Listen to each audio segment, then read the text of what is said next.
1977, or we're going to say 1977 until I find otherwise, Panasonic RF 505. I believe they made this model all the way from 77 until maybe 79 or 80. I'm not exactly sure on that, but I do believe that this one might be one of the earlier models. Maybe we'll find a date code or something.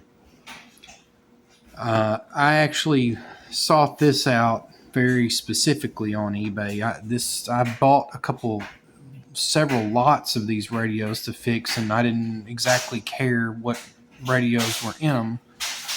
But this one, I searched and searched and searched to try to find something like this.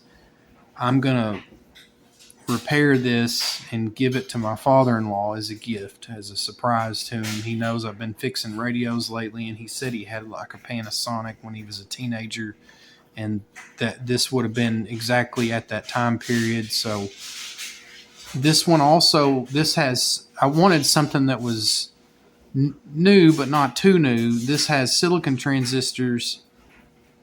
They're almost all silicon.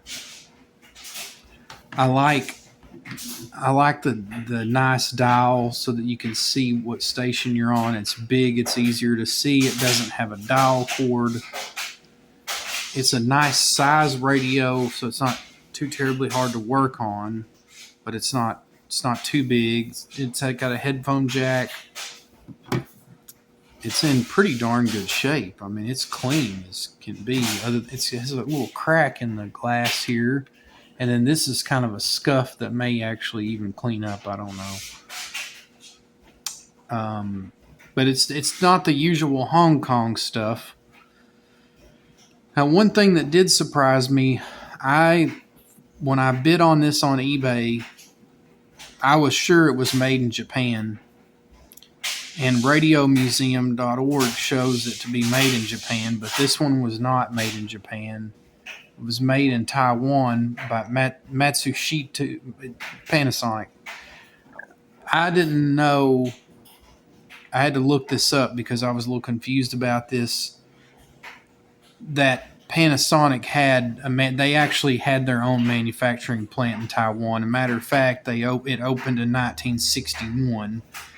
And that's apparently where this was made. So, but it's not the usual Hong Kong stuff you see, low quality type stuff. This seems to be pretty darn high quality from what I can tell.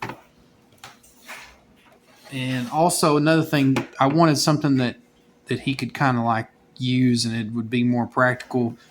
This takes AA batteries instead of 9 volts. So I thought that was a big positive, because 9-volt batteries, they don't last very long. They don't have much capacity, and they're more expensive. So I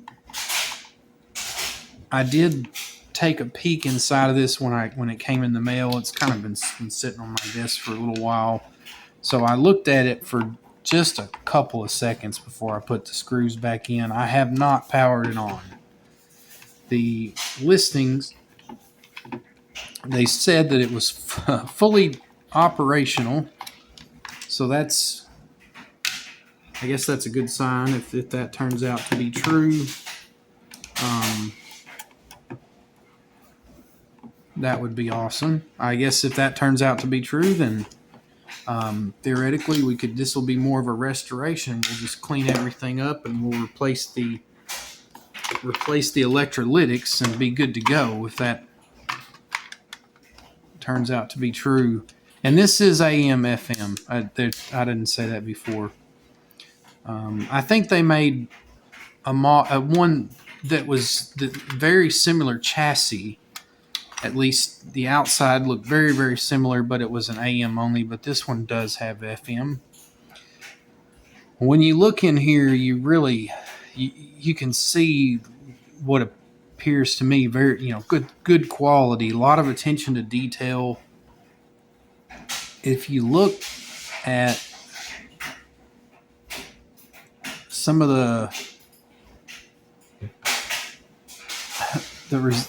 the resistors and stuff, you see that where there was going to be a metal lead exposed on top of the board, they've got this heat shrink, or I don't think it's actually heat shrink. I've seen this in other radios, but this tubing around those leads to keep it from shorting out against everything. So that's really cool. I mean, just lots of attention to detail. Just everything appears to be good quality. I don't know if these are Panasonic capacitors or not. I see if we can find a brand on them. And I don't know because I just don't have any much knowledge about the history of electronics, but I don't know if Panasonic was making their own capacitors back then, or if they were. Well, they probably were, because I know Sanyo made capacitors back then, and I think Sanyo was a subsidiary of Panasonic, maybe. So maybe they were, but now obviously Panasonic is basically one of the, they're known to be kind of like the one of the best you can get, up there with Rubicon. So who knows? Maybe these capacitors are all still good. I mean, again, the listing, they say that it works. So I don't know. This is going to be kind of interesting to test, because I guess I'm not going to be able to use. Normally, I would put it on a dim bulb and test the current, but we're going to go. I guess we're going to go make sure it's turned off. Yeah, it's off. Rogue here and just power it up like this and see what happens. I mean, I wouldn't be surprised if it works. And the listing said that it did. They cost you money. They cost your time, wow, your freedom, and your peace of mind. At ClearSight, we fix your vision, so you can not only start glasses free. Look, we get it. LASIK is a big... Oh, like that. Wow.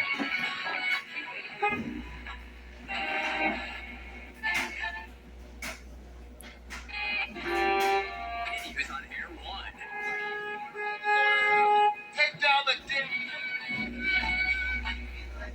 Fresh your garden with savings on a wide selection of colorful models. Call 405-733-2020 or schedule online at clearsight.com. 405-733-2020 or schedule online at clearsight.com. Loud. Are you looking for...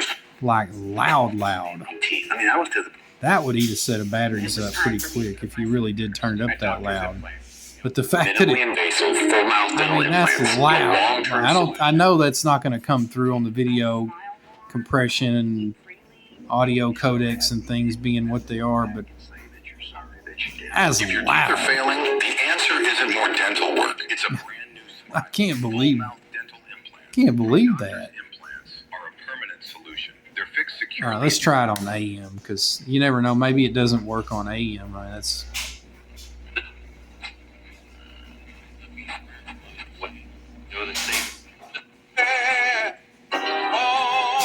Nope, I think it works on AM.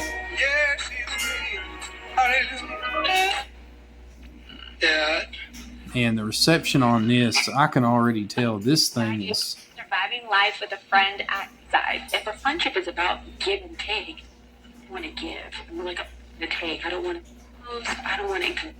Yeah, this thing is... Whatever. This thing is selective, I can tell.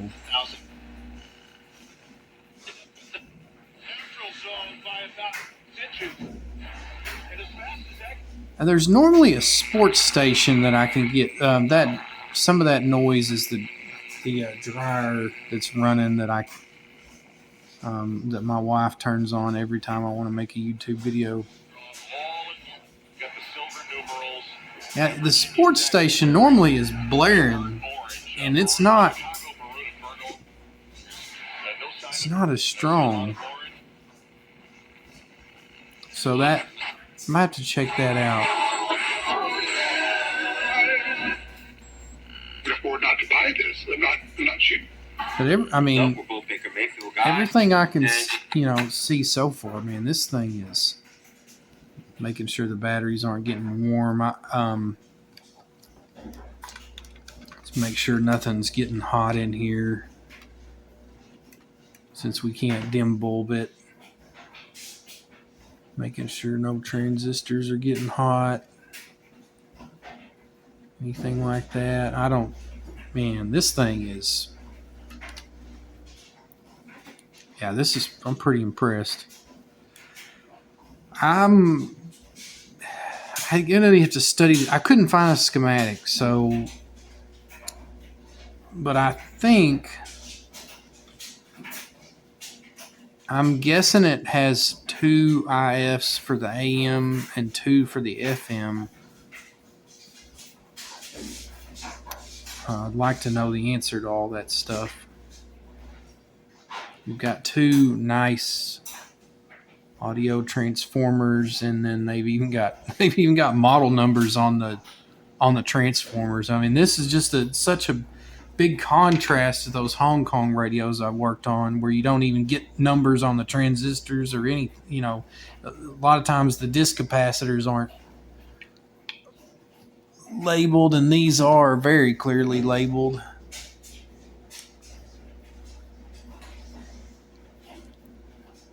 One thing though that's interesting is it has germanium transistors for the audio output. So this would be like your push-pull for your final audio output. And I know this was in the late 70s, so germanium transistors still being produced, I'm sure. But it's kind of interesting that they went with modern silicons on everything, but then for the audio they're like, oh, let's use some germanium. And I kind of wonder if maybe that belief that germaniums are better for audio, like it existed way back then. Maybe that I'm just kind of guessing, or maybe they just had a ton of these in inventory or something, and so they just said, yeah, we'll use cheap. I would assume the silicons were cheaper by this time than the germaniums, but I don't know. But then, so they thought, well, let's use silicon for everything, and then we'll use germanium for the audio because they had them in stock. I don't know, but they didn't go cheap. I mean, I wonder what this thing cost when it was new. I mean, you can see these larger electrolytics in here, like that. That looks to me like a 470 or something, maybe. So we don't know much about the speaker. It just says Taiwan, 8 ohms. But it's got their little logo. That's the little Matsushita or Panasonic logo thing, I think. That's what that is. So, yeah, it wasn't like every indication I have is it wasn't like a bunch of floor sweeping parts. It's like a hand wound inductor, and they've got glue to hold its shape. That's what that looks like. And there's a nut. Now that one definitely is hand wound. I don't know if that one was hand wound. I would assume it is, but that one's only got a couple of turns. And another one over here. But that's just, that's good attention to detail. Like, look at that. If you want, when someone was engineering this, they said, let's build something that's going to work, that's going to last. And the proof's in the pudding. No, it doesn't look like anyone's ever worked on this. If they did, they changed all the capacitors, but these don't look like newer capacitors to me. They look like old capacitors, but we'll know more when we get the board out. Very, very impressive.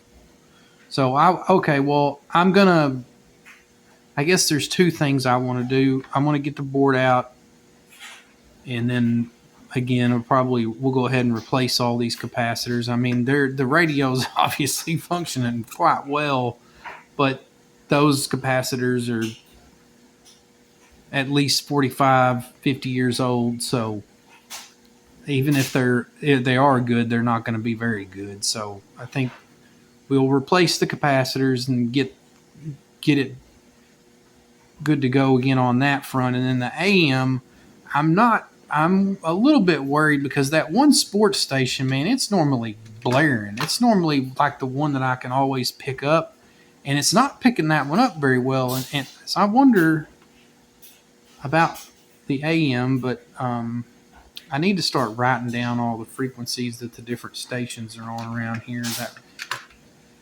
So there may not even be anything wrong with the AM, but I mean, it could just be the station's just not coming in. Maybe it comes in better at night. I don't know. So I'll get the board out and we'll go from there.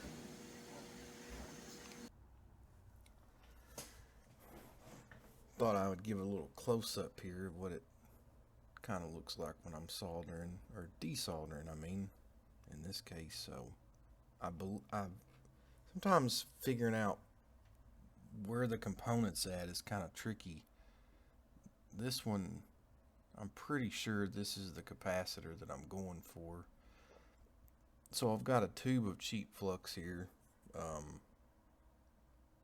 Yeah, it's not just no clean. This is some kind of off-brandy stuff that I bought, and it seems to be okay.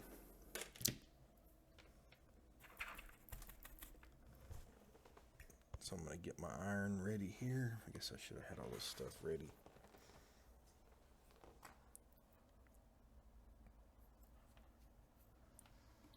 Usually, I mean,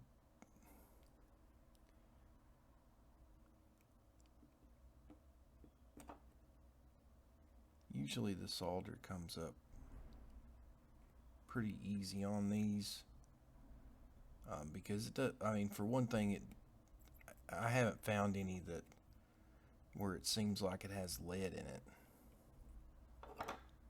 So you can see it really mops that solder up just super quick. But if you don't put the flux on there, then all bets are off. It's a pain. It's so these solder joints on these vintage radios, they're so old that everything's really oxidized. So you can see it mopped up every bit of solder there in just a quick second.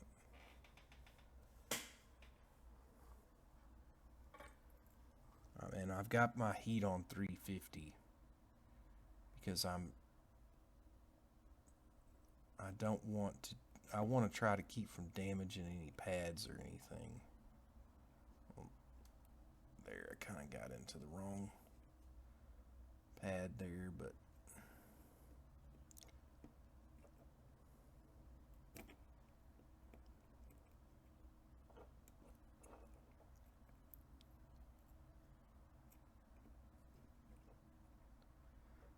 I've soldered my solder wick.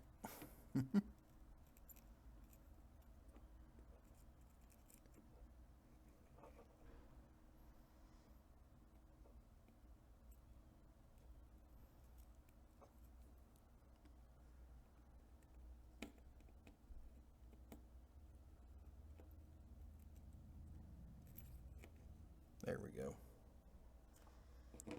So that's, you can see those are basically pretty well cleaned up. And one thing I didn't show, but I take a picture before I desolder stuff. So normally I come over here. I mean, you could use your phone or something, obviously, but I come over here and just snap a picture. And then that way, if I can't remember how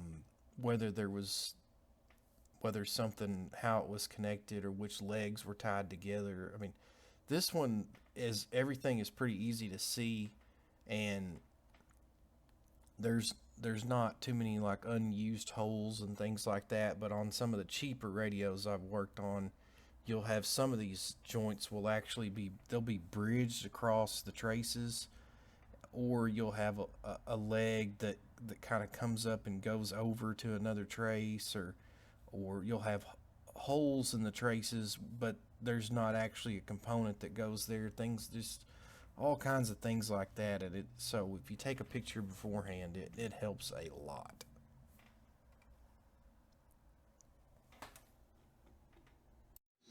Well, you might say all I did was change the capacitors, but it was a little bit more difficult than what I anticipated.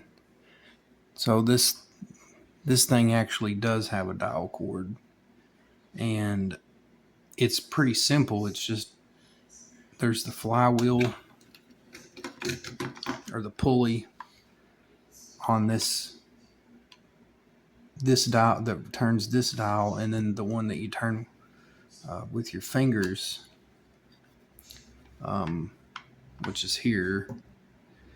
I thought it was connected with a gear. And I said there wasn't a dial cord, but I had to remove the big pulley,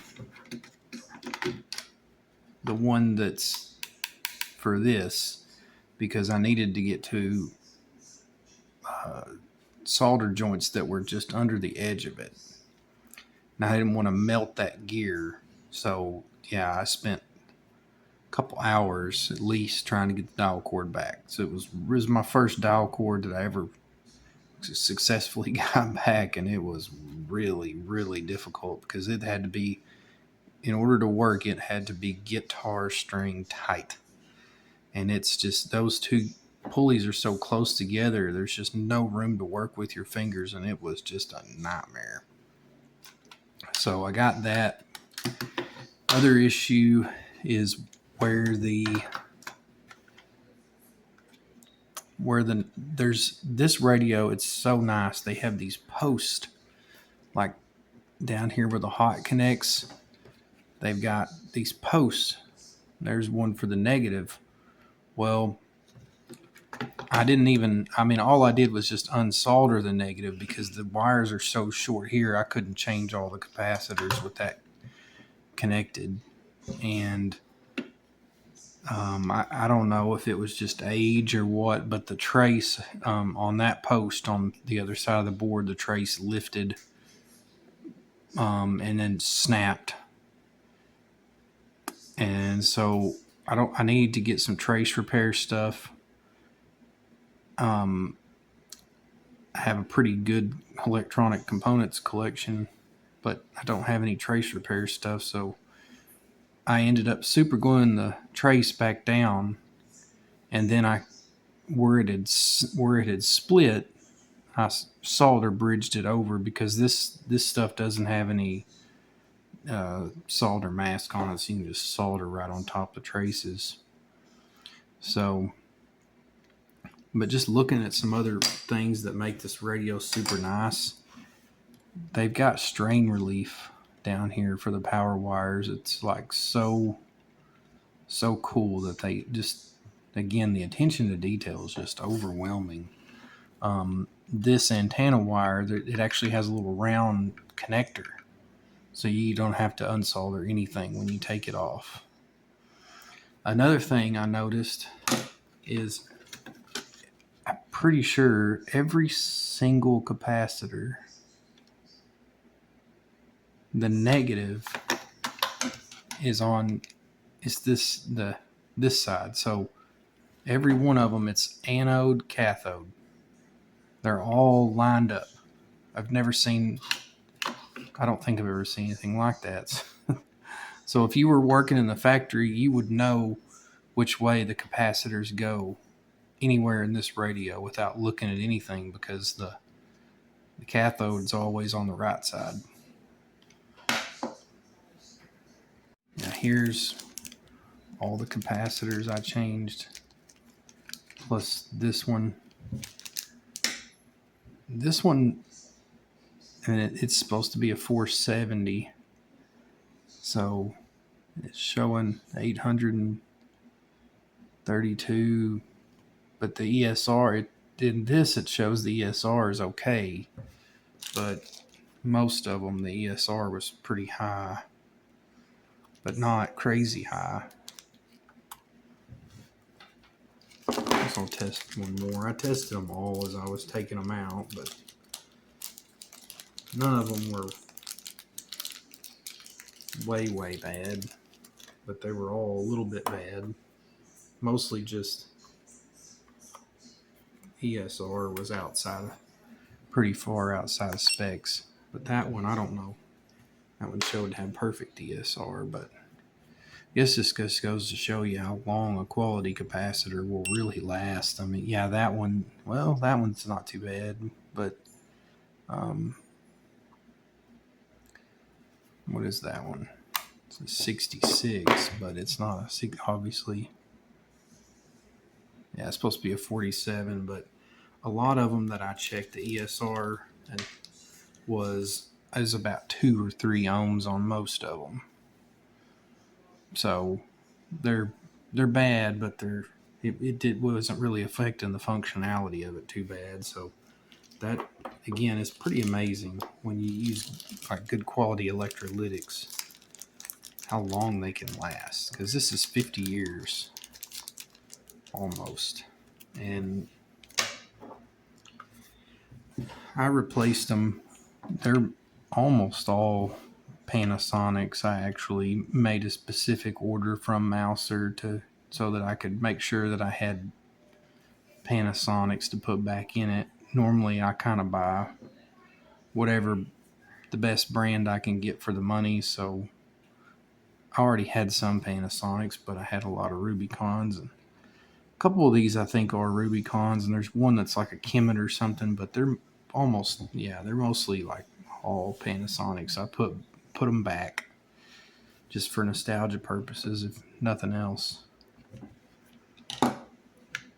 So yeah, I was thinking we might get out the scope or something to look at the AM, but once I replace the capacitors, even the AM performance seems to be quite good.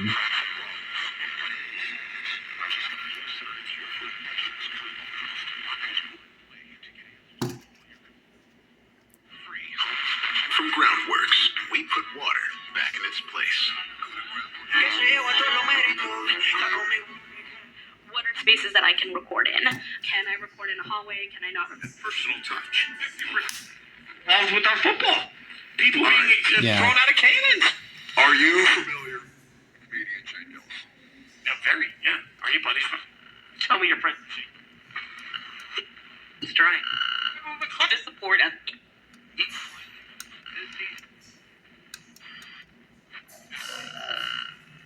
I just wonder if it's how genuine, how sincere, or how politically.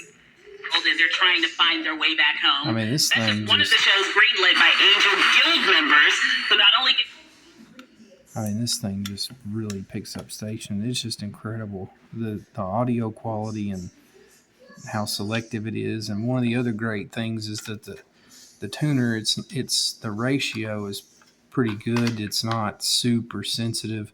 Like it almost feels like it goes a complete, I don't know, maybe 360 or 720 degrees or something before it stops.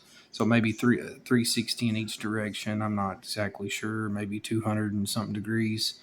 So you can spin it a little bit back and forth to kind of find that perfect spot because it's not quite as sensitive. So they really did a great job on this radio, in my opinion. So I also went ahead and cleaned everywhere that I soldered. I cleaned it up with ISA and a brush and scrubbed it with Q-tips and all that good stuff. So got all the flux off the board and looked everything over, and I think this one's ready to go. Hopefully my father-in-law will enjoy it. Maybe he'll get some actual use out of it, or it'll look pretty on a shelf or something.